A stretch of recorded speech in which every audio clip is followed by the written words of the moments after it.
vai dar o andamento do nosso curso, né? A doutora Vera vai vir fazer a segunda parte, depois o doutor Fábio vem fazer a última aula. Eu quero aproveitar agora que tem a presença de mais pessoas para a gente fazer todos os agradecimentos que a gente teve para conseguir fazer com que esse curso se tornasse viável, né? Então, eu queria, assim, primeiramente fazer um agradecimento ao Dr. Cleverson Teixeira Soares. Ele é o presidente do Centro de Estudos e ele que idealizou da Unimed ter esse Centro de Estudos. Ele conseguiu fazer com que isso aqui fosse viável. E graças a eles a gente está conseguindo fazer não só esse, como vários eventos aqui no Hospital da Unimed, né, tanto para os médicos quanto para os enfermeiros e os funcionários do hospital também da parte administrativa. O Dr. Ajax Rabelo, que ele é da Centro-Oeste Paulista, ele forneceu para a gente, quando a gente não estava com uma data precisa aqui para poder realizar o primeiro encontro nosso, ele cedeu o espaço lá do auditório, onde foi o nosso primeiro encontro da Unimed Centro-Oeste Paulista. Ajudou muito, porque na hora, de última hora, eu fiquei sabendo que aqui estava sendo ocupado e não tinha para onde realizar o nosso primeiro encontro. O Dr. Orlando Costa Dias, que ele é o superintendente do hospital e ele está sempre aqui ajudando, apoiando a gente para que esse evento seja promovido, e ele tem sempre apoiado a gente para depois a gente conseguir implementar esse protocolo para que esteja disponível para a gente no sistema da Unimed e ajudar aí os plantonistas nas condutas do plantão. Nós também tivemos a participação muito importante da SOGESP, né, na figura da doutora Lenira, que veio ontem à noite. Ela veio na inauguração também, a doutora Lenira Maria Queiroz Mauad. Também estamos aqui com a presença do Dr. José Roberto Salina, que eles são representantes da SOGESP. O Dr. Fábio Garbosa, que ele também é membro do Centro de Estudos também, esteve presente bastante aqui. Algumas vezes ele veio fazer para mim, quando uma vez eu não pude comparecer. Então, o agradecimento também, que foi muito importante. E hoje também, né, ele vai administrar a nossa última aula também, que ele é conselheiro do CRM. Os funcionários, Luiz e Ivone, que em todos os eventos eles estão aí correndo atrás dos cofres, organizando tudo, a entrada do hospital, a saída, mandando os e-mails, lembrando todo mundo de comparecer aqui. Fizeram um trabalho muito bacana em termos de marketing do nosso curso. A Kátia, que é a secretária da SOGESP, que também esteve muito presente, divulgou bastante nossos eventos, né? E ela está aqui de novo hoje aí, ajudando a gente para deixar esse evento cada vez mais bacana, ajudando aí no COF, ajudando nas inscrições, né? E divulgando os eventos da SOGESP para a gente aí também. Tá? Muito obrigado. O Chico, da Polivídeo, está aí insistente, né, gravando todos os eventos, né? Já estou pedindo para ele fazer uma promoçãozinha para a gente vender um pouquinho mais dessas gravações, né? Ele já está fazendo umas continhas lá e deve ter alguma coisa nova para a gente até o final do curso. Os laboratórios que prestigiaram a gente, eles ajudaram com todos os coffee breaks. Eu consegui o apoio dos laboratórios. Então, eu vou mencionar aqui os laboratórios que ajudaram a gente desde o começo. Foram a Sanofi, a Mirales, a MS, a Mantecorp, a She, a Libes, a Exceltis, a Apsen e a MSD da Bayer. Também eu quero agradecer muito, mas muito mesmo, né, os nossos aí queridos professores, né, chefiados aí pelo Dr. Perassoli, né. Então, as aulas foram de altíssimo nível, foram feitas muito assim, atendendo a expectativa que a gente queria das aulas, né. Então, nós temos o Dr. José Carlos Perassoli, a doutora Vera Terezinha Medeiros Borges, o Dr. Roberto Antônio de Araújo Costa, a doutora Isildinha Maestá, o Dr. Leandro Augusto, que deu a aula hoje, a doutora Juliane Rosa Poiati e a doutora Juliana Marques Simões Vilas Boas. E, ultimamente também eu queria agradecer a todos vocês que vieram prestigiar a gente aqui, porque sem vocês também esse evento não teria por que acontecer. Tá? Eu estou muito contente, que eu acho que a gente começou uma ideia, né? Começou bem devagarzinho, ela foi crescendo, tomou vulto e a gente conseguiu finalizar esse curso hoje. Então eu estou muito contente por ter feito todo esse evento, né? Que partiu só de uma ideia. Eu falei, puxa, eu acho que a ginecologia aqui em Bauru a gente precisa melhorar a nossa qualidade, o hospital cresceu bastante.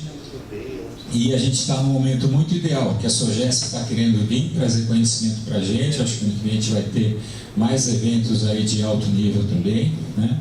Então, eu acho que eu tenho que agradecer muito vocês também que apoiaram essa ideia. Agora, então, a doutora Vera vai falar para nós sobre violência sexual contra a mulher.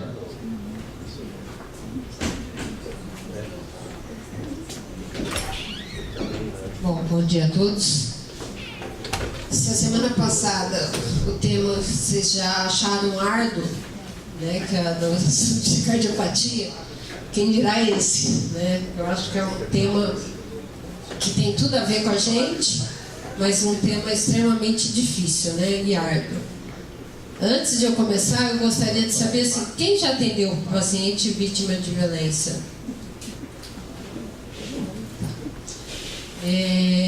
Como vocês se sentiram? Preparados? Não. Eu atendi no consultório e eu encaminhei para a maternidade Santa Isabel para ver se lá tinha algum serviço de apoio para conduzir na parte jurídica que poderia aí acontecer, né? Mas realmente eu não vi nenhum caminho aberto assim para dar a primeira conduta imediata, né? Eu acabei encaminhando porque eu realmente, por onde começar certinho, eu não sabia naquele momento, né? Eu liguei, encaminhei, e daí eles tomaram lá as devidas providências, lá, porque falei, algum órgão, né, estadual, alguma coisa, né, governamental para tomar alguma conduta. A paciente veio ao meu consultório, né, e no consultório eu tento convênio, então eu encaminhei para eles. Depois teve uma demanda, teve processo, tal, tudo. Acabou sendo um caso até de repercussão na cidade. Mas assim, quando ela chegou de imediato, realmente a gente fica, eu pelo menos fiquei assim, falei, o que eu faço agora? Né? Da mesma forma que você está falando, foi inicialmente quando eu comecei a estudar um pouco sobre esse assunto, eu fui atrás justamente porque eu achava que a gente está completamente despreparado para esse tipo de atendimento e isso não pode acontecer, né? E às vezes eu acho que algumas pessoas ficam com a ideia de que só vai atender vítima de violência em hospital público ou em paciente do SUS, né, em pronto-socorro público, e onde na realidade não é bem assim, né? Assim, talvez uma situação de emergência vai acontecer no hospital público mesmo, mas a gente tem que ter algumas percepções, porque não é só a vítima, o estupro em si, que é considerado a violência, né? Então eu tentei colocar para vocês um pouquinho no sentido assim, eu vou fazer um histórico inicialmente, porque acho que isso é importante, depois tentando fazer mais ou menos uma receita de bolo, mas essa receita de bolo ela não é fiel, assim, né? Não é garantia que o bolo vai crescer, né? Porque nós lá temos todo um grupo de trabalho. Então, assim, outra pergunta que eu queria fazer, a maternidade Santa Isabel, ela é preparada e como centro de referência para isso? Se alguém sabe disso. Lá tem um protocolo, tem uma pastinha que foi determinado tem que ser checado, um checklist assim. Então, quando chega uma paciente, normalmente ela vem se encaminhada pelo delegado, pela polícia, e aí o próprio legista vai até a maternidade, se precisar fazer alguma colheita. Então, a maternidade Santa Isabel é um centro de referência para esse tipo de atendimento. Tá. É que eu realmente não sabia isso, né? E até fui atrás, porque nós lá no serviço, a Faculdade de Medicina também é um grande centro de referência para vítima de violência. Então a gente recebe de toda a região ali, né, próximo. Então, Vera, eu faço, pelo SUS eu sou responsável pela violência sexual. né? E lá na maternidade a gente tem um protocolo, porque estava acontecendo muito isso. O pessoal vítima de violência ia do pronto-socorro. No pronto-socorro eles ficam perdidos lá. Aí todas as mulheres passam na maternidade, as crianças no PA infantil. Né? Tem todo um fluxo em relação a isso. Então é medicação do dia seguinte, DST, para sífilis. A gente faz todos os exames lá na maternidade, depois eles voltam comigo lá no CRM, lá no CRM onde eu atendo, vejo os exames, depois repito de novo os exames para ver se teve alguma e encaminho também para psicólogo, né? Mas é só o pessoal da rede pública. Tá. Então, assim, basicamente o que eu vou trazer é muito o que é padronizado, preconizado pelo Ministério da Saúde, né? Existem as leis que quem principalmente tem que cumprir é quem trabalha na rede pública, né? Mas eu trouxe basicamente o protocolo, você vai ver que são os protocolos que são similares, né? Mas eu acho que é para levantar uma questão no final de que a gente tem que mudar algumas coisas, né, nesse sentido. Então, assim, o que é violência sexual, né? Na realidade, violência sexual seria qualquer ato. Deixa eu só pegar qualquer ato sexual, tentativa de obtenção de ato sexual imposto sob ameaça, coação ou uso da força, sem o consentimento inteligente e ou responsável, com intenção de obter satisfação sexual pelo agressor ou humilhação da vítima. Isso é no sentido amplo. A partir de 2009, foi feita essa lei, né, que é a Lei 12.015, considerando que o estupro é ato de constranger alguém mediante a violência ou grave ameaça a ter conjunção carnal ou praticar ou permitir que com ele se pratique outros atos libidinosos. E passa a ser, em 2009, o estupro considerado um crime hediondo, né? E em termos de punição, muito mais severo do que era anteriormente, né? E também tem a descrição, dentro dessa lei também tem em relação ao estupro de vulneráveis, né? Que é assim, ter conjunção carnal, praticar outro ato libidinoso com menor de 14 anos. Então aqui entra uma questão que não vale a pena a gente entrar nessa discussão, mas assim, muitas vezes eu me pergunto, as meninas grávidas que chegam na maternidade com menor de 14 anos fazendo pré-natal, teoricamente foi um estupro, né? Mesmo que foi uma relação consentida, porque é considerado estupro de vulneráveis, tá? E outra coisa que eu trago, que eu acho que isso incomoda bastante a gente, né? Principalmente em relação, eu acho que vocês que atendem no consultório, que a gente esquece que quem denuncia, as poucas pacientes que denunciam, geralmente são pacientes de poder aquisitivo inferior, né? Porque as mulheres, assim, você pode ser considerado violência sexual e doméstica quando o marido pode ser o autor do estupro contra a própria esposa, ou seja, a conjunção carnal à força não constitui exercício regular de direito, mas sim abuso de direito. Portanto, a lei civil não autoriza o uso da violência física ou coação moral nas relações sexuais entre os cônjuges. Então, teoricamente, o marido que força uma relação, né, e se a mulher não tá querendo, ele pode ser considerado um estupro. Por que eu estou falando isso em termos de consultório particular, né? Muitas dessas mulheres, elas recebem violência doméstica, elas recebem a situação de violência doméstica, ou elas não se identificam como tal, ou elas não denunciam, porque esse tipo de denúncia é bem constrangedor, bem complicado, né? Mas enfim, em termos de epidemiológicos, se a gente imaginar que no mundo 12 milhões de pessoas por ano sofrem violência sexual no mundo, estou dizendo só de mulheres. Violência, o homem também sofre violência sexual, violência nesse sentido. Prevalência do sexo feminino.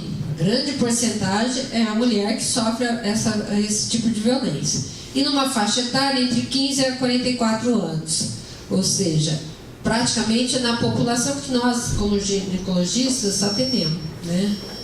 Prevalência entre adolescentes, jovens, adultos. E o que eu acho importante, de 80% a 95% não são denunciadas. Isso no mundo. Nós não estamos falando só de Brasil. Tá? E a realidade brasileira, isso são dados do Ministério da Saúde, que eles colocam, 1 a cada 4 mulheres já sofreram violência em algum momento da vida. É muito alto isso, né? Você imaginar que 25% das mulheres em algum momento sofrem um tipo de violência. Em 2011, 13 mil mulheres foram atendidas como vítimas de violência sexual.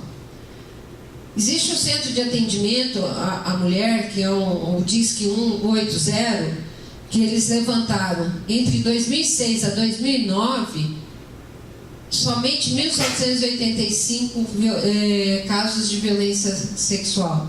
Então, se você imagina que em 2000... Nossa, apertei coisa errada.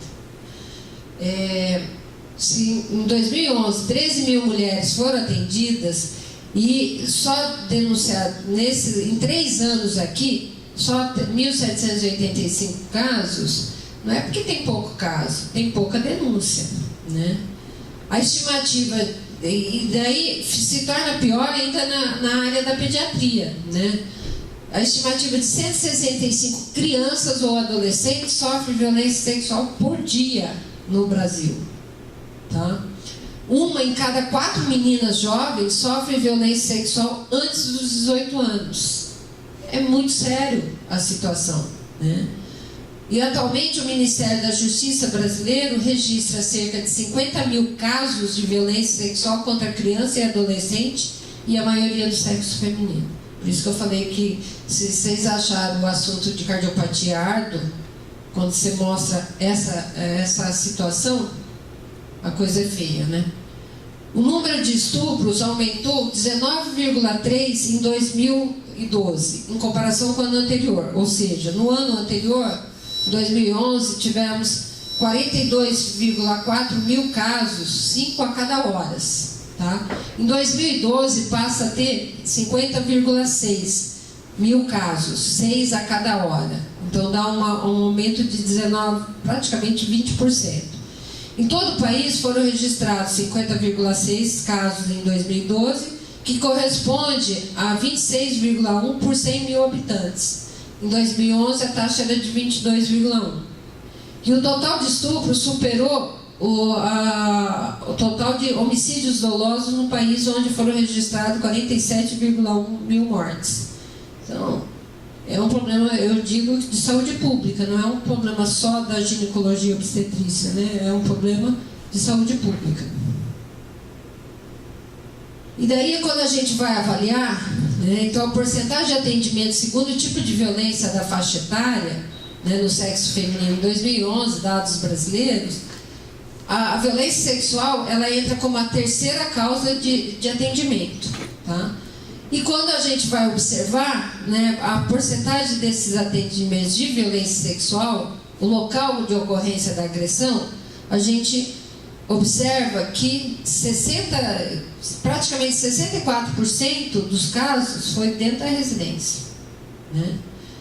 E a outra porcentagem na via pública, praticamente 18%, a segunda causa de local de violência. Então, essa história de que a mulher se vestir, né, inadequadamente, a mulher que bebe, ela está pedindo para ser estuprada, como vocês já viram isso na mídia, essa discussão o ano passado, principalmente, na realidade, a situação não é essa. Onde as mulheres estão sendo violentadas é dentro da própria casa ou na via pública, né? Então, a gente não encara a situação de forma real. Quando a gente olha a porcentagem de atendimento feminino por violência sexual, quem é o agressor. Então, isso provavelmente já está um pouco na cabeça de vocês. Na faixa da criança, o principal agressor é o pai, né? Ou o padrasto. Na fase já de jovem, né, de mulher adulta, é o parceiro, que tem a maior taxa de ser o agressor. Na criança também existe até a adolescência o amigo ou alguém conhecido, né? O desconhecido, ele acaba... tem coisa errada. O desconhecido, ele passa a ser aumentado na faixa praticamente entre 15 até a idade adulta, né? Mas é angustiante a gente ver os dados, porque a maioria dos agressores é alguém conhecido ou alguém da família, né? Qual a importância de a gente estar discutindo todo esse assunto, né? Porque o fato da mulher ser violentada implica numa série de situações, né? O risco de gravidez é baixo, o risco de gravidez, se a gente levar em consideração. Mas é baixa e é um despropósito, né? Uma mulher ficar grávida, vítima de estupro, né? Além da gravidez, quais todas as implicações? DST já é mais aumentado, né? Então você tem uma porcentagem de quase de 16% a 43%. De AIDS é uma porcentagem baixa, mas a gente está falando de uma patologia grave, né? Assim, de repercussões graves. Fora isso, os traumas físicos, trauma psicológico, traumas sociais. Eu acho que assim, uma mulher que foi violentada, ela vai levar isso pro resto da vida dela, né? Assim, a gente vai trabalhar melhor o assunto, tem pessoas que elaboram melhor, né? Tem acesso a psicólogo, todo um tratamento, mas eu acredito, isso é um achismo da minha parte, que não é mais a mesma pessoa, né? Assim, é uma pessoa que vai sofrer muito com essa situação, né?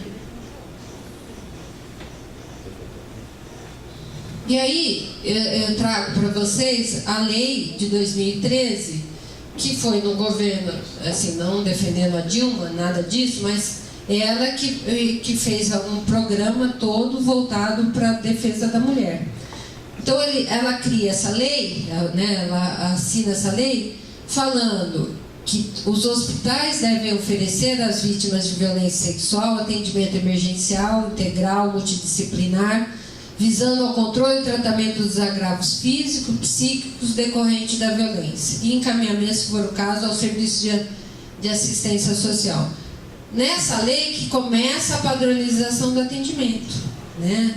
O hospital, isso ela delega essa lei, ela fala assim, o hospital público, ele tem obrigação de atender a vítima de violência e ter toda a coisa estruturada. Por isso que a maternidade de Santa Isabel, muito provavelmente, tem essa padronização. Da mesma forma que Botucatu, nós temos uma padronização. Agora nós estamos revendo as coisas em Botucatu, numa comissão na qual eu faço parte, em relação a toda a sistematização de atendimento. Então, através dessa lei que ela vai ditar as regras desse tipo de atendimento. Antes, a situação de estupro, né, antes dessa lei, antes o tipo de atendimento, acaba sendo assim, a situação é um problema policial e de justiça. Vocês mesmos falaram, a maioria dos casos chega depois com o delegado, né, ou com o agente da justiça. Porque era assim que era tratado, né? Eu não acho que agora está muito diferente, mas está um pouco melhor, né? Então, a partir da lei, passa a ser considerado um novo paradigma, ou seja, começa a ter prioridade na atenção à saúde dessa mulher que foi vítima de violência, né? E passa a diminuir, ou pelo menos levantar as discussões de que uma mulher vestida de minissaia não significa que o homem, né, ou alguém, mesmo algum tipo de agressão, que ela está pedindo para ser estuprada. Isso é um pensamento extremamente machista, né, de uma minoria, mas que essa minoria muitas vezes sobrepõe no tipo de atendimento, né? Então eu não trouxe para vocês, mas tem algumas falas nesse material que eu vou mandar para vocês, que é do Ministério, algumas falas tipo a mulher de delegado falando, ela estava de minissaia, ela estava bêbada, esse tipo de discurso, né? Ao invés de proteger, está mais fazendo julgamentos, né? Então, nessa nova lei, preconiza-se o acolhimento, atenção integral e multiprofissional, um aconselhamento, fazer as profilaxias e informar para essa mulher os direitos que ela tem, inclusive de, se vier a ficar grávida, que ela tem o direito previsto na lei de abortar. E aí, depois dessa lei, solta-se o decreto que estabelece as diretrizes para atendimento às vítimas de violência pelos profissionais de segurança pública e de rede de atendimento do SUS. Por isso que eu estou falando que o hospital público, ele tem sim que fazer esse tipo de atendimento. Lógico que não é assim, então todos os hospitais que atendem SUS têm que fazer esse tipo de atendimento. Não. Tem que ter hospitais credenciados, por isso que eu perguntei se a maternidade de Santa Isabel é credenciada, porque para você fazer esse tipo de atendimento, você tem que ser credenciado no Ministério da Saúde. Tá? Eu tentei falar ontem com a pessoa lá, que é responsável nessa parte do Hospital das Clínicas, mas infelizmente eu não consegui muita informação, porque ela não estava. Para saber assim, como que o hospital tem que se proceder para se cadastrar e se credenciar para esse tipo de atendimento. Tá? Eu não vou dizer tudo aqui, porque na realidade eu vou falando passo a passo, né? Mas esse decreto ele vai acabar determinando como, desde a hora que a paciente chega no hospital vítima de violência, quais são os passos que a gente tem que seguir. Nessa portaria também, ela solta uma portaria falando que o serviço de referência para atendimento, a equipe deve ter a seguinte composição de referência: um médico, seja ele clínico ou um médico em especialidade cirúrgica, um enfermeiro, um técnico de enfermagem, um psicólogo, um assistente social e um farmacêutico. Essa é a equipe mínima considerada para esse tipo de atendimento. Então, assim, pensando, a paciente chegou, né, no atendimento emergencial, a gente categoriza antes, se o ato aconteceu do estupro antes de 72 horas ou depois de 72 horas para esquematizar o atendimento, tá? Nisso que eu perguntei para vocês, se vocês já tinham atendido em consultório esse tipo de paciente, porque eu acho que isso são informações, não significa que vocês vão atender, mas vocês têm que saber informar essa paciente, onde ela tem que procurar, o que ela tem que fazer, porque às vezes esse primeiro atendimento ele é crucial no sucesso desse atendimento, dos atendimentos seguintes, né? Porque se você atendeu no consultório e não sabe para onde tem que encaminhar, essa mulher vai ficar perambulando pelos hospitais ou pela delegacia. Né? E uma pessoa que já está sensibilizada, está fragilizada. Primeira coisa, tem que fazer notificação compulsória. Existe uma ficha de todos os casos de violência, o hospital abre essa ficha de notificação. No nosso caso lá, no nosso hospital, se a mulher, se não é criança, porque se chegar vítima se for criança, vai para o pronto-socorro da pediatria. Quem faz a assistência é a pediatria. E quando eles têm dúvida em relação ao exame ginecológico, eles pedem para a gente fazer a avaliação. Mas oficialmente entra pela pediatria. No caso de acima de 14 anos, basicamente acima de 19 anos, porque entre 14 e 19, algumas vezes nós temos uma participação, ou a pediatria. Quando é mulher, a gente recebe lá no pronto-socorro da mulher, né? No pronto-atendimento da mulher, que é na maternidade. Quem recebe essa paciente é a enfermeira. A enfermeira que vai fazer a notificação e vai começar a coordenar o atendimento. Tá? Daí nós examinamos, né, o exame clínico e ginecológico. Nós temos uma ficha padronizada, que nas maternidades Santa Isabel também deve ter. Tá? Daí se coloca assim, a coleta de material para possível estudo de DNA. Aqui eu vou abrir um parênteses, depois eu vou explicar. No nosso caso, só vai colher esse material se ela for fazer boletim de ocorrência, tá?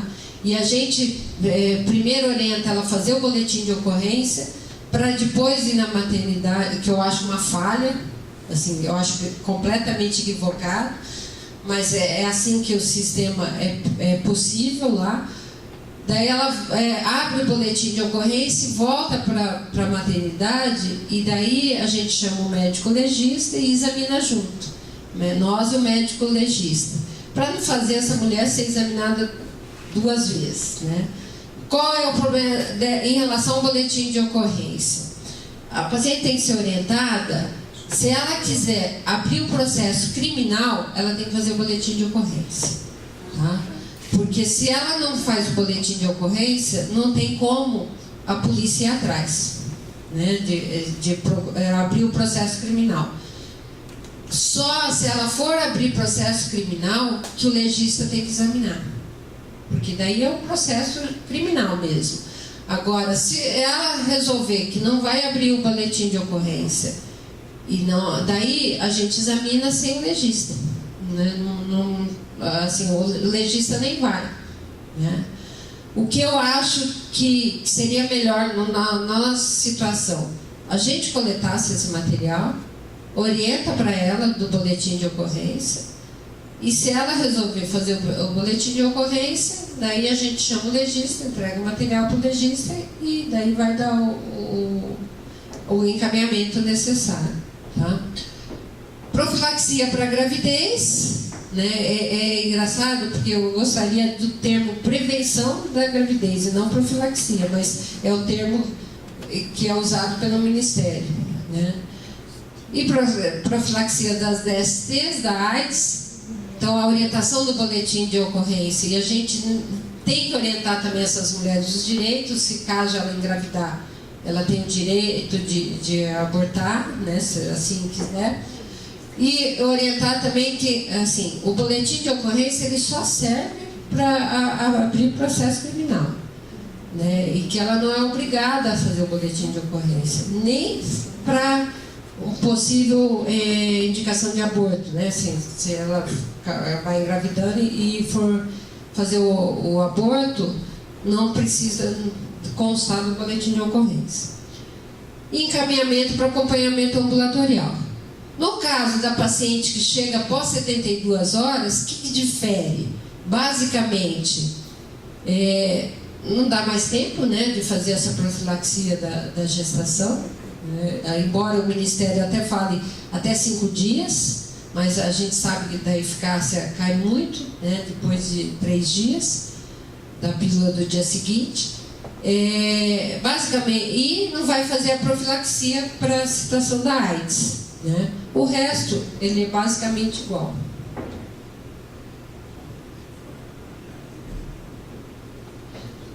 Aí, eu só coloco de exemplo, né, a notificação. Então, essa é uma ficha de notificação, né, que está disponível para todo o serviço de atendimento a essa mulher, né, a vítima de violência. É importante notificar, porque é só assim que a gente vai ter os dados estatísticos e até o encaminhamento dessa paciente, né, de busca dessa paciente, caso ela não volte no ambulatório, você tem que ter um registro. E aqui é uma padronização de uma ficha de atendimento que não é do nosso serviço não cabe no slide só, porque é uma ficha de 2, 3 páginas, né? Mas eu vou mandar para vocês. E a coleta de material, a orientação, é assim, se for ver, é uma coleta muito simples. Você mergulha um pedaço de papel filtro, eles citam até o coador de café, ou algodão seco, ou seja, o cotonete ou suave, na secreção a ser coletada, de fundo de saco, né? Secar ao ar livre ou sob uma lâmpada, guardar em envelope de papel ou tubo de vidro seco, identificado e fixado nos papéis da paciente. Anotar no prontuário a data, o local e o responsável pela coleta. Tá? E considera-se que o exame de corpo de delito não é realizado pelo médico legista após o registro do BO, não dispensa a necessidade da coleta no serviço de saúde, se a consulta médica for realizada antes do registro do BO. Isso que eu estava dizendo. Seria muito bom que a gente pudesse colher esse material para evitar essa espera, essa angústia. Porque quando a gente recebe a vítima de violência de estupro, ela está tão fora de si, né, na maioria das vezes, que se ficar fazendo muita informação, forçando a lei lá na delegacia da mulher, pelo menos em Botucatu, que é uma cidade que é um ovo, né, assim, em termos de todo mundo se conhece, é muita exposição, né? Mesmo que seja na delegacia da mulher, né? A gente vê muita exposição para essa pessoa que está fragilizada. E o Ministério da Saúde está finalizando uma norma técnica específica para esse assunto, mas ela ainda não está definida. Tá? E aí se coloca períodos ideais de utilização das profilaxias. Então, o Ministério ele preconiza até 5 dias. No nosso protocolo é até 3 dias, né, para você fazer a profilaxia para a gravidez. Para DSTs não virais, eles falam da profilaxia até 15 dias do ocorrido, né? Então, considerando a luz, gonococo, vaginose, clamídia. Hepatite B também 15 dias e o HIV até 72 horas, tá? Em termos de profilaxia. Aí acho que é chover meio no molhado, né? Falar para vocês de orientação de pílula do dia seguinte. O risco de gravidez é de 0,5% a 3%, dependendo do tipo da agressão, ou seja, se é um estupro eventual, obviamente o risco é menor.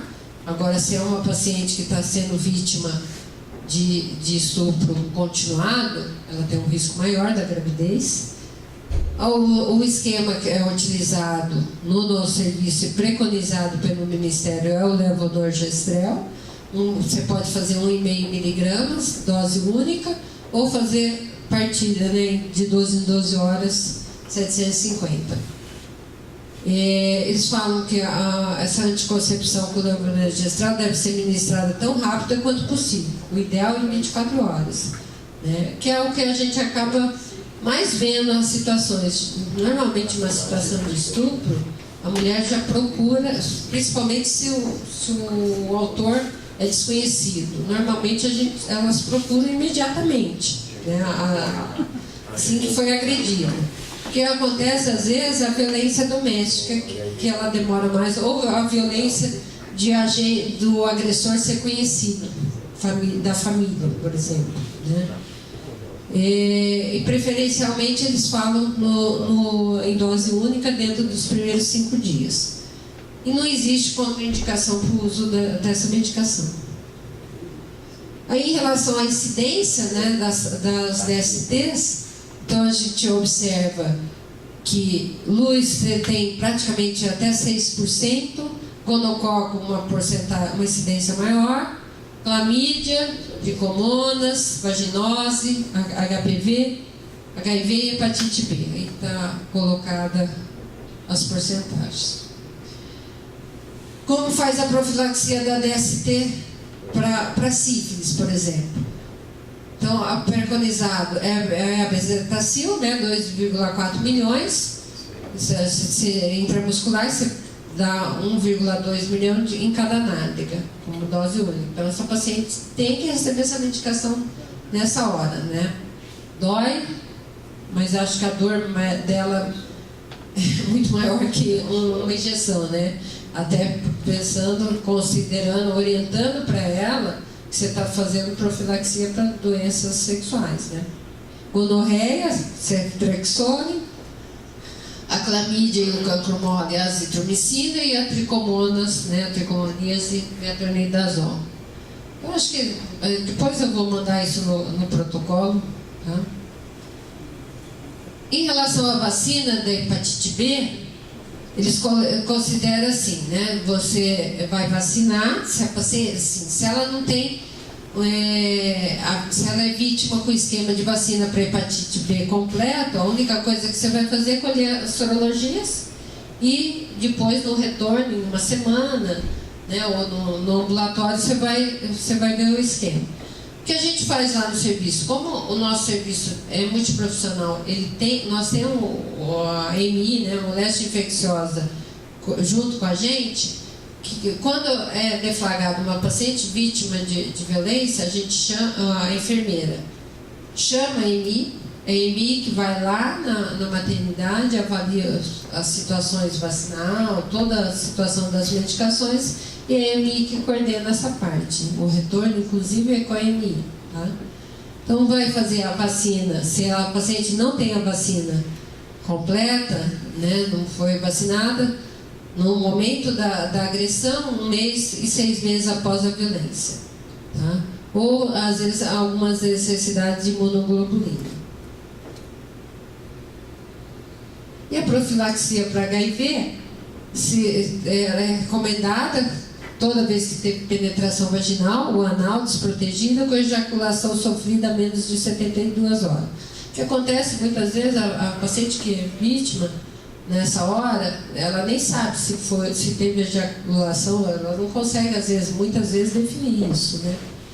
Individualizar a decisão, se teve penetração oral com ejaculação, e eles falam da não recomendação com penetração oral sem ejaculação, o uso de preservativo durante toda a agressão, que é muito raro, a não ser que seja um agressor conhecido, o agressor sabidamente HIV negativo, violência sofrida mais de 72 horas ou abuso crônico pelo mesmo agressor.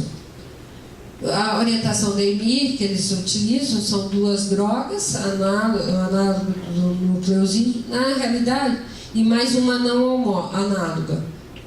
O que eles usam, que eu vejo lá usar, é a sidofudina e a namibudina mais o lopinavir, ou ritonavir. Os esquemas tríplices que eles fazem. E assim, é complicado, porque eu não sei se vocês já tiveram alguma experiência dessa profilaxia. Tem efeito colateral ferrado, assim, né? Os pacientes vomitam, tem diarreia.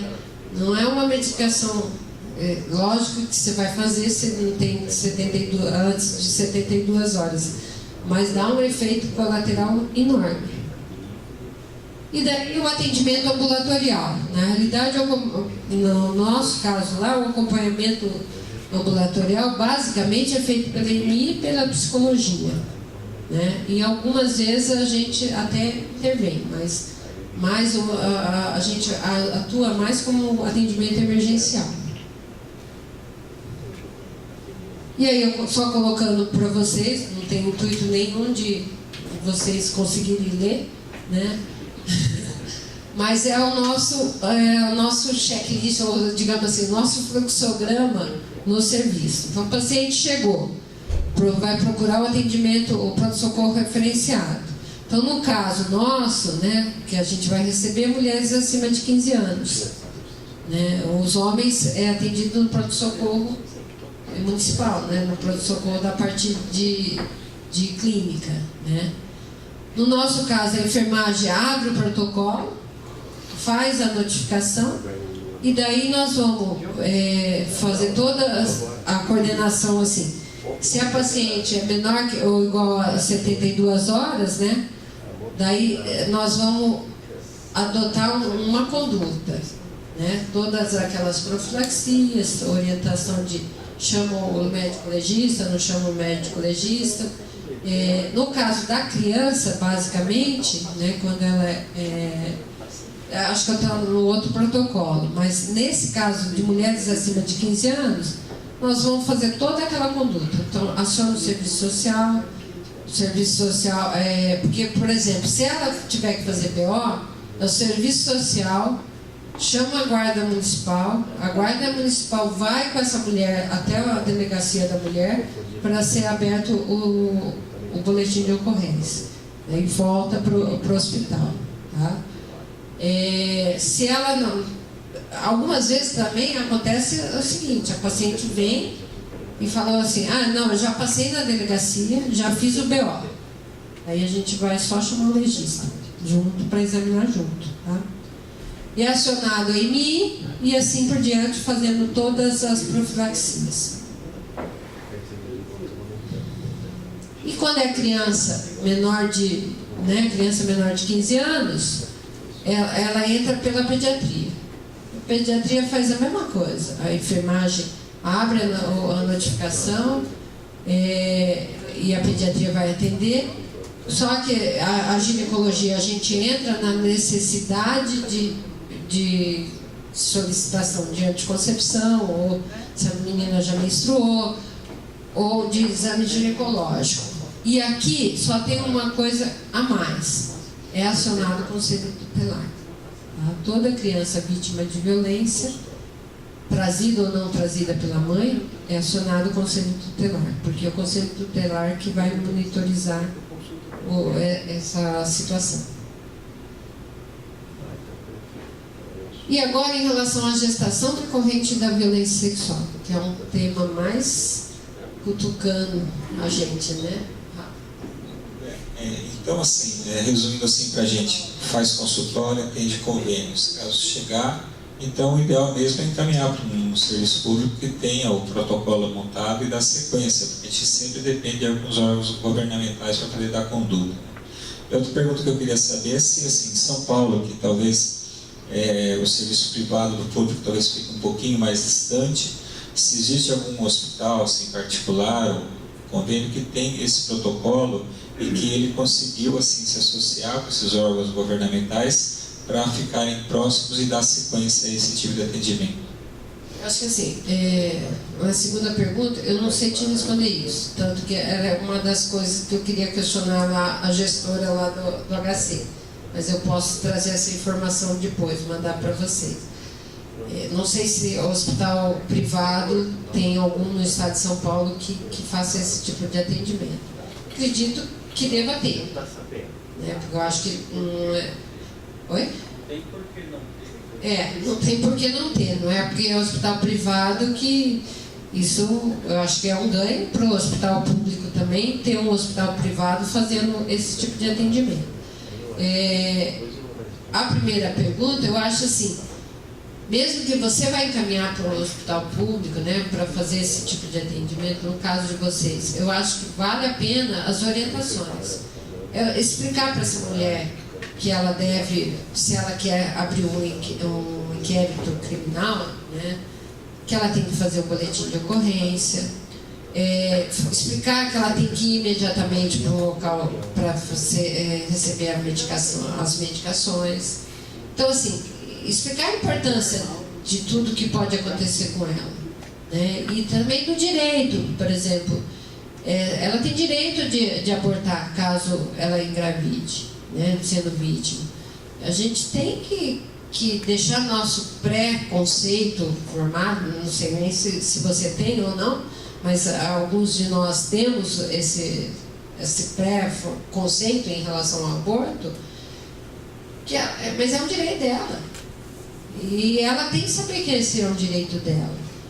Da mesma forma que é um direito dela receber todas as medicações e todas as orientações. Porque às vezes eu acho assim, você atendendo no consultório, né, convênio particular, se você não... Você é o médico mais apropriado para fazer essas informações, porque ela confia em você, ela conhece você, ela é sua paciente. Então, assim, o que ela receber de informação sua é determinante para o resultado final, entendeu? Porque se você ignora que você tem que orientá-la de procurar um hospital, que orientar que ela tem que procurar até 72 horas para fazer as medicações, ela vai achar assim, se você não convencê-la disso, ela ela não vai fazer isso. Porque é uma situação muito constrangedora para a mulher. Né? E eu falo isso para os alunos, porque eu discuto esse tema para o 6º ano. A gente faz, eu estava até contando para o Fábio, a gente faz um teatro.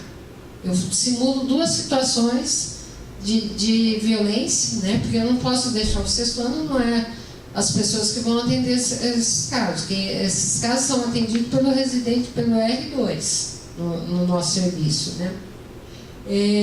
Então eu não posso ensinar para eles na prática. Então eu simulo 2 situações. E eu vejo cada informação rica e cada ideias erradas que as pessoas têm, né, nesse tipo de atendimento, e que eu acho assim, vocês como médico do hospital privado ou de consultório, tem que saber essas informações para orientar essa mulher, porque essa mulher vai confiar em você. Se você não falar para ela que ela pode abortar, que ela tem direito de ir no hospital fazer as medicações, que se ela quer ou não fazer o BO, eu acho que é o cara mais indicado para isso, né?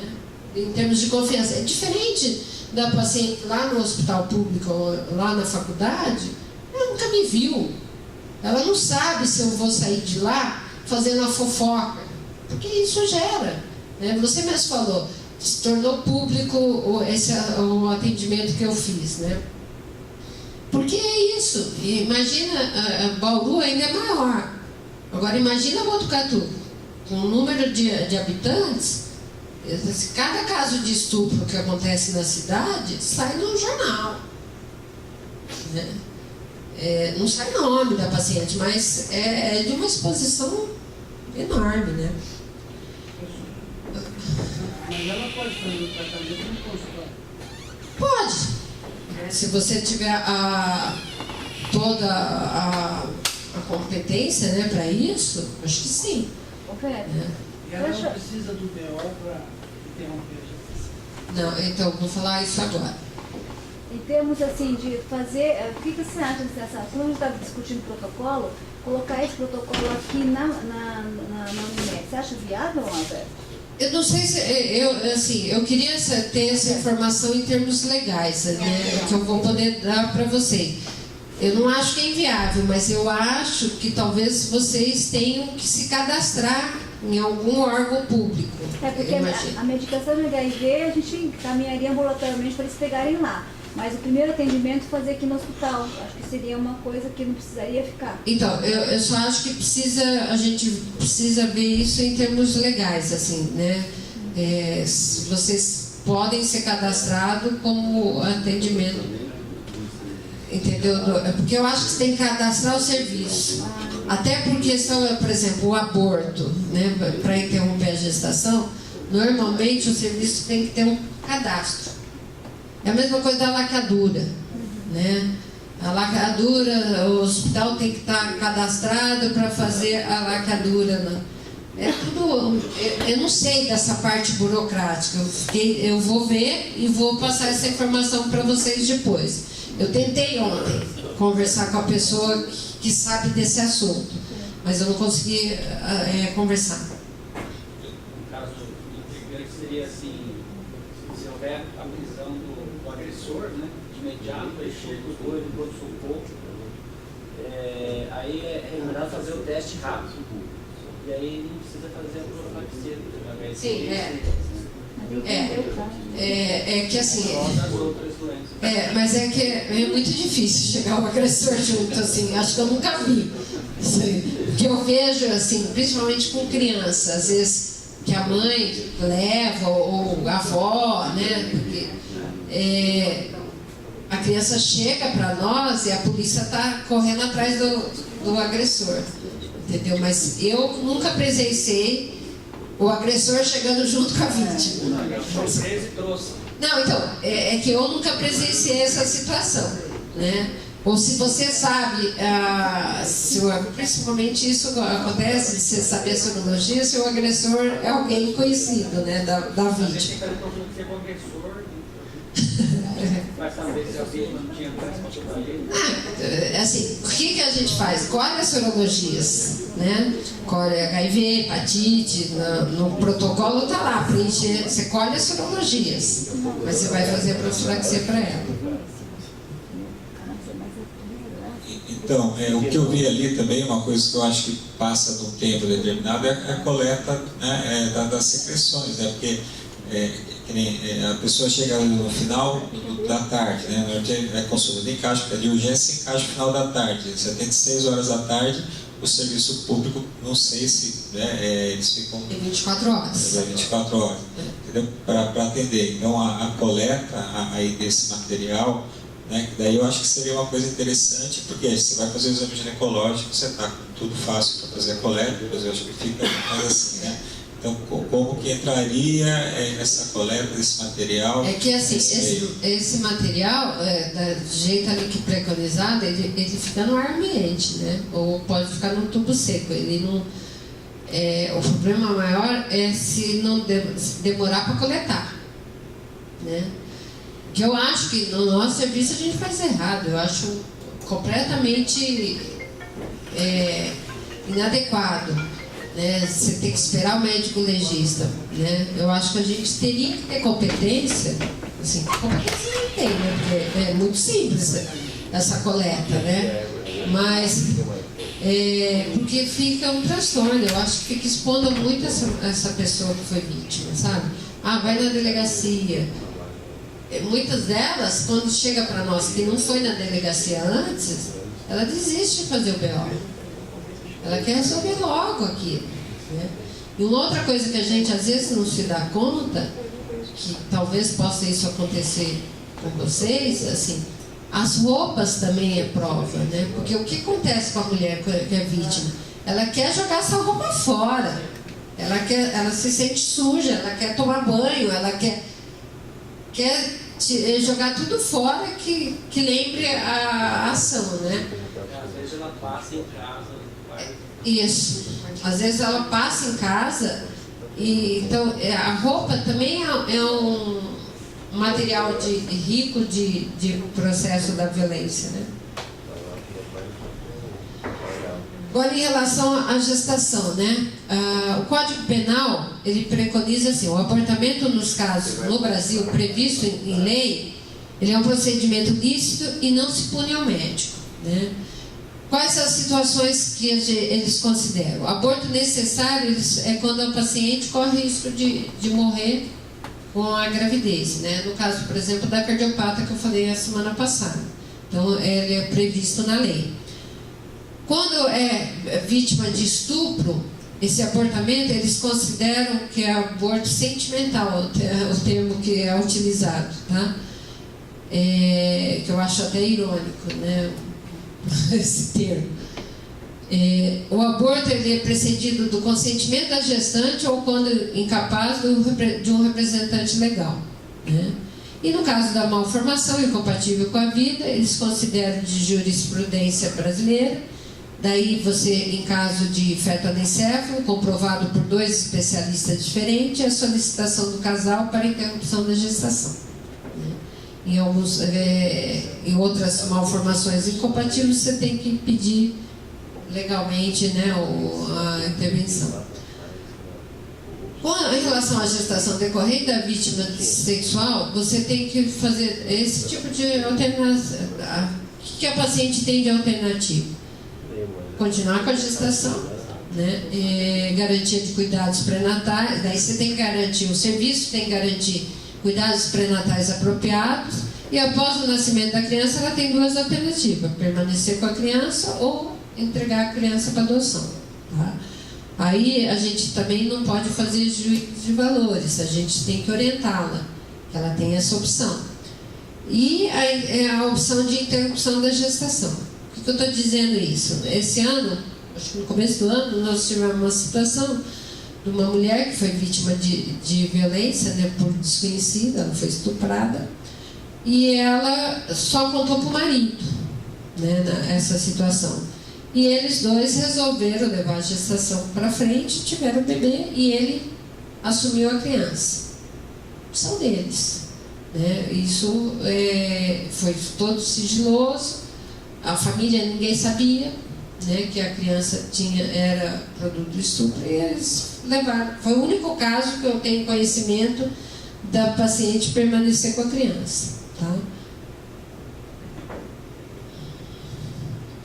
Em relação para essa situação, o que a gente tem que fazer? A paciente tem que preencher esse instrumento, né, identificando, assim, que ela tem que saber que ela assume a responsabilidade penal decorrente da prática desse crime de falsidade ideológica e de aborto. Ou seja, a paciente, se ela chegar falando que aquele produto, né, aquela gestação foi decorrente de estupro, não precisa ter o BO, tá?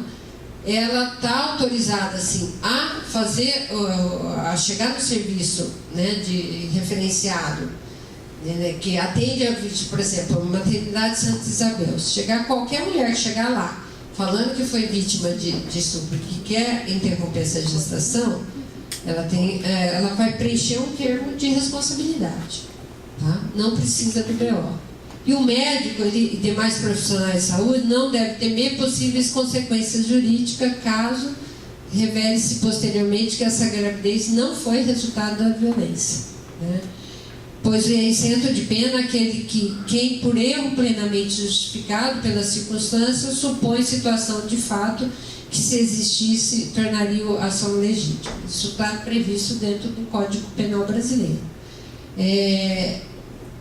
E, assim, isso nem todos os médicos sabem, né? A gente se sente um pouco constrangido, a grande maioria, né, de realizar o aborto, ou fica com o pensamento, isso muitos dos alunos falam lá para mim, se a população souber, as mulheres vão baixar lá na maternidade querendo fazer aborto, né? Como, assim, que eu alego para eles, eu quero acreditar ainda na humanidade, porque se eu começar a acreditar que toda mulher é safada, é mau caráter, que vai querer fazer um aborto por outras N situações, eu acho que o mundo nosso vira muito ruim, né? E eu digo para vocês, nós somos um centro de referência. Até hoje, as interrupções que a gente fez decorrente de aborto, acho que preenche uma mão só, tá? Por que disso? Porque primeiro que se faz a grande profilaxia, na maioria dos casos, né? Quem são as vítimas que chega lá, né, tendo produtos de gestação? Principalmente quem é abusada por alguém conhecido, né? Não é o desconhecido, geralmente não chega a engravidar, né? E, assim, é tão constrangedor para a mulher chegar lá no hospital, não sabe com quem ela vai ser atendida, não sabe quem vai fazer, se vai ser condenada, não vai ser condenada, sabe? De ser olhada tortamente, né? Que eu, sinceramente, eu não acredito que uma mulher que vá... Até deve ter casos, mas é infinitamente pequena essa situação. Porque ela sabe, a hora que ela preencher esse papel, ela sabe que se houver uma denúncia que não foi o produto de aborto, ela vai responder criminalmente, né? E aí, só explicando um pouco, os documentos exigidos para a interrupção legal da gestação. Nas 3 situações que é previsto dentro da lei, né? Risco de morte, que é no caso, eu vou dar um exemplo da cardiopata. A gente precisa ter laudos de pelo menos 2 médicos, um ginecologista e outro especialista daquela área. Então, por exemplo, lá no serviço, nós já acho que interrompemos 2 abortos por cardiopatia grave. Quem assina esse laudo? Sou eu e o cardiologista, tá? Autorização da paciente quando a mesma estiver em condições ou de familiares. Então, ela faz uma declaração autorizando que a gente está fazendo o aborto nela por questões médicas, né? De risco de morte. E anotar no prontuário. Em relação a uma malformação incompatível com a vida, você precisa, com exceção do anencefalo, os outros tem que ter o alvará judicial. Então a gente faz os exames realizados de pelo menos 2 ultrassonografistas, né, diferentes, realiza o exame, faz o laudo, anexa esse laudo e ela vai no advogado, o advogado vai dar entrada no processo judicial. E um consentimento informado e livre esclarecido da paciente. Em relação ao estupro, aquela solicitação, autorização da paciente ou do representante legal, então a gente faz 2 papéis. Ela assume que se ela estiver mentindo, ela que vai responder o processo, e a gente faz um papel de ela autorizando o procedimento, né? O PO e laudo do IML não são obrigatórios, embora recomendados, mas não pode ser, não fazer esse procedimento porque não teve o PO. Tá?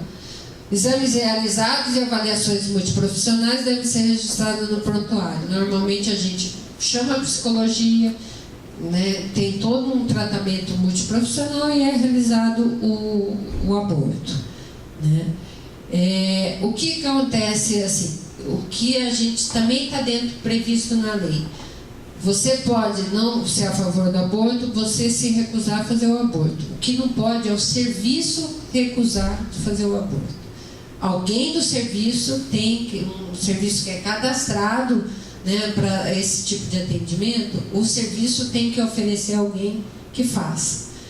Às vezes, nós tivemos já um caso de um residente que se recusou a fazer, por questões religiosas. Tudo bem, acho que ele está dentro do direito dele, mas daí o serviço ofereceu alguém para fazer esse tipo de atendimento. Então ele fala que o documento, né, termo de solicitação e consentimento livre para interrupção da gravidez, que é o único documento obrigatório, onde ela tem termo de solicitação e consentimento, isso tem no site do Ministério, né, tem dentro da padronização toda uma carta formal que a paciente assina.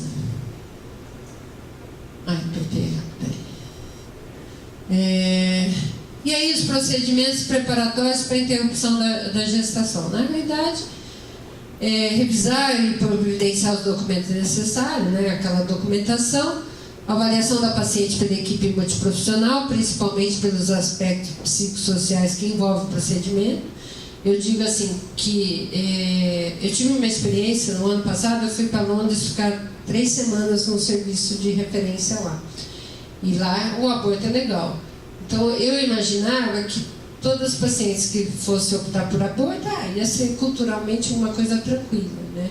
Eu tive a experiência de presenciar 3 interrupções de gestação por malformação, mas que não era malformação incompatível com a vida. Era uma malformação, um era, acho que era trissomia do 21, o outro era outro tipo de malformação que não era incompatível. Eu digo para vocês assim, mesmo o jeito londrino de sofrer, todas as mulheres eu senti que existia um sofrimento nessa interrupção. Então, eu acho que assim, nenhum ser humano acha que o aborto é uma coisa tranquila. Né? Às vezes, muitas vezes, é a não opção. Né? Principalmente, eu acho que no Brasil. A avaliação da paciente, a avaliação médica das condições da paciente para discutir as possibilidades do procedimento, isso como qualquer procedimento. Realizar reunião com a equipe, quando existe tempo hábil, para rever todos os aspectos envolvidos, discutir as melhores técnicas e os melhores procedimentos. Explicar para pacientes familiares envolvidos detalhadamente no procedimento e risco inerente de cada um. Na realidade, esses 3, terceiro, quarto, quinto item, é tudo que a gente tem que fazer para qualquer procedimento que a gente vai fazer. Né? Verificar os documentos necessários e anexá-lo no prontuário e registrar todos os passos e procedimentos no prontuário. Em termos, tem que estar descrito. Né? Isso não, tem o sigilo médico, mas isso tem que estar muito bem documentado. E aí, técnica de interrupção, todos vocês sabem que é uma técnica de interrupção para qualquer situação, né? Então, até 12 semanas lá no serviço a gente utiliza a AMIL, né? A gente faz a AMIL, ou faz indução com misoprostol e, se necessário, complementa com a AMIL ou com a curetagem.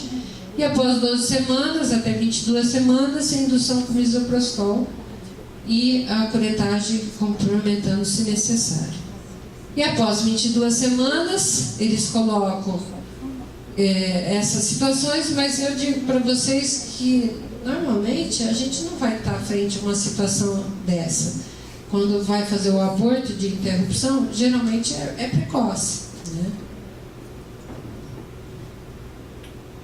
E aí, colocando para vocês que tem inúmeros documentos na página do Ministério da Saúde, inúmeros de manuais. Esse aqui, essa norma técnica de assistência, atenção humanizada às pessoas em situação de violência sexual, é de 2015. Então, é uma coisa extremamente atualizada.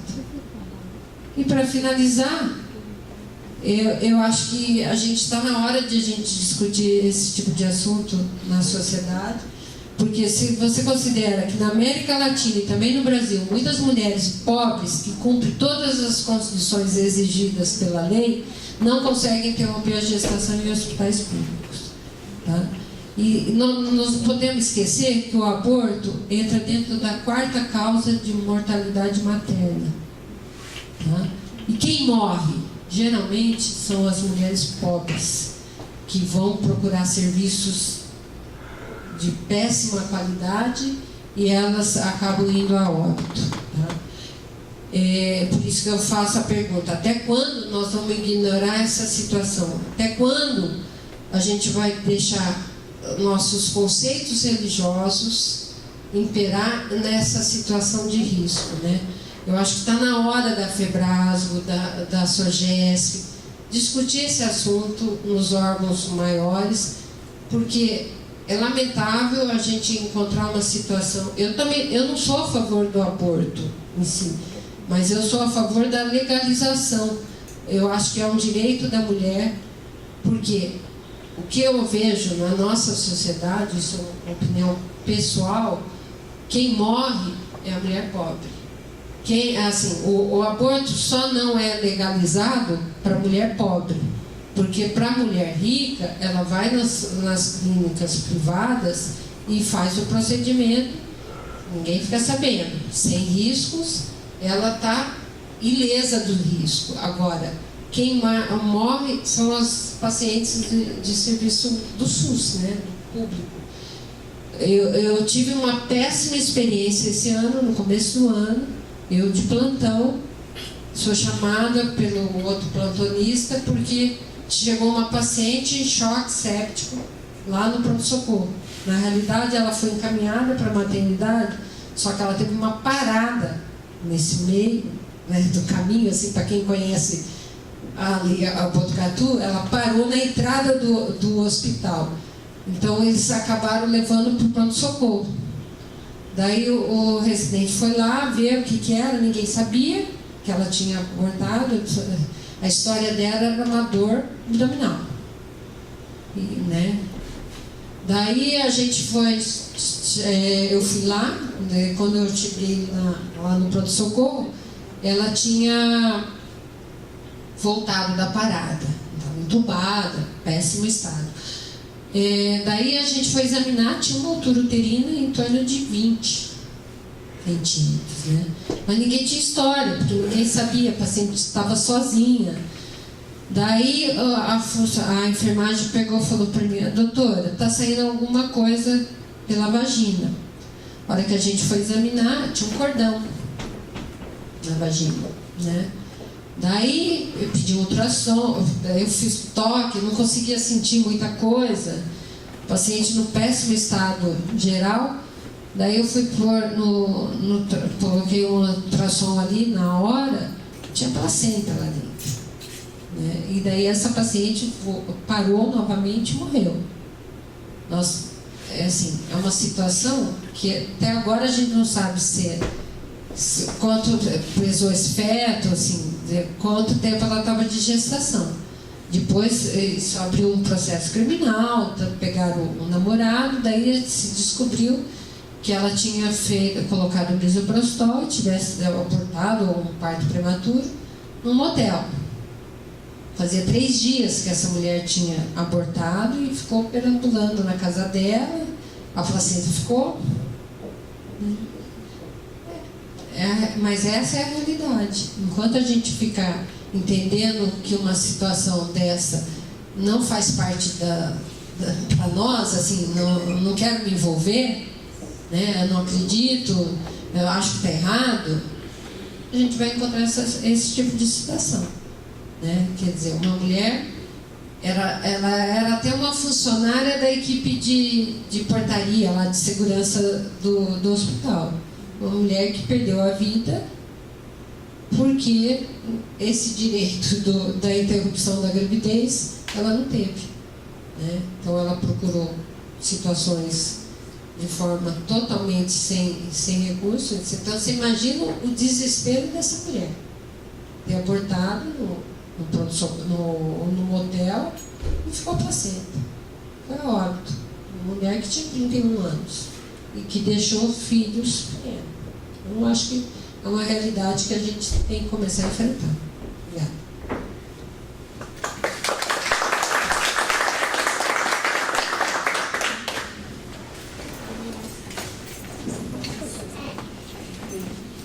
Deixa eu fazer uma pergunta. No caso de menor de idade, considera-se de autonomia para a pessoa chegar e falar que quer o aborto, tudo, tem uma idade, seria os 17 anos ou os 14 anos, e se essa menor de idade chegar acompanhada, não de familiar, mas de um adulto, que não é o familiar? Ele é acionado o conselho tutelar. Sempre. É feita a interrupção, mas o conselho tutelar é acionado e daí tem que ser a mãe dela autorizada. Que idade? Menor de 18 anos. A menor de 18 anos. Principalmente menor que 14. Tá? É uma situação que eu acho que a gente também tem que discutir, porque assim, quantas grávidas a gente já tem, pelo menos no hospital público, que é menor, que está grávida e foi uma relação consentida, mas teoricamente abaixo de 14 anos é um estupro. É uma incógnita isso, né? Mas sempre o conselho tutelar é acionado.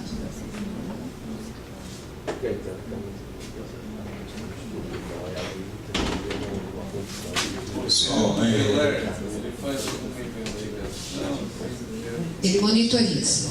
Ele vai na casa, vai descobrir o agressor, tem toda uma monitorização. Às vezes a criança tem que ser, por exemplo, se a mãe é conivente e ela continua, por exemplo, geralmente o cara daí acaba sendo preso quando isso vem à tona, né? Mas se a criança tem risco de sofrer novos abusos, essa criança é abrigada e a mãe perde a guarda dela. Chega ao ponto de ter que fazer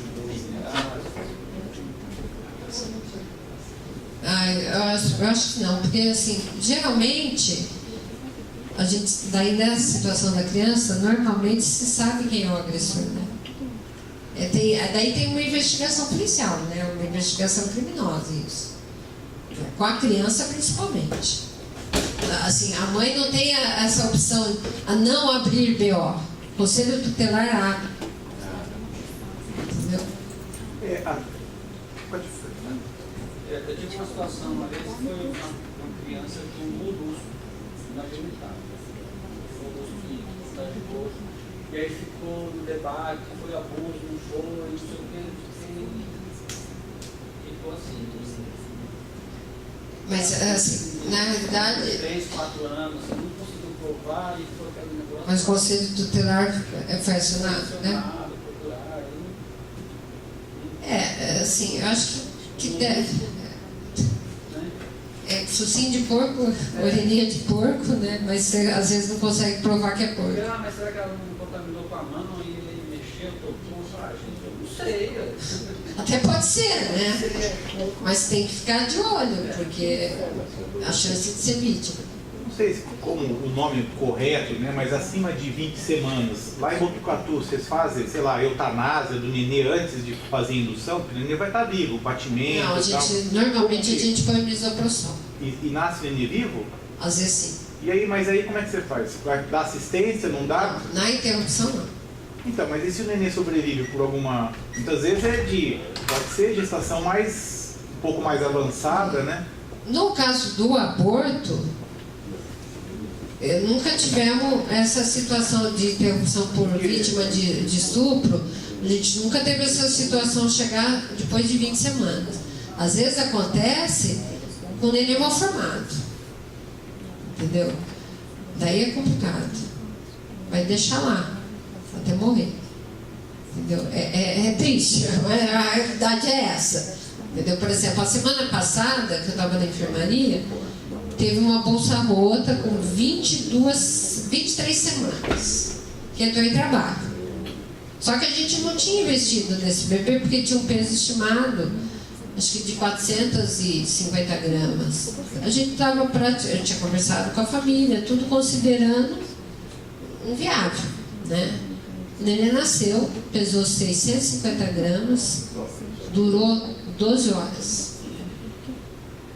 E foi, assim, é triste, porque daí no nosso caso lá, quando acontece de nascer entre 22 semanas até...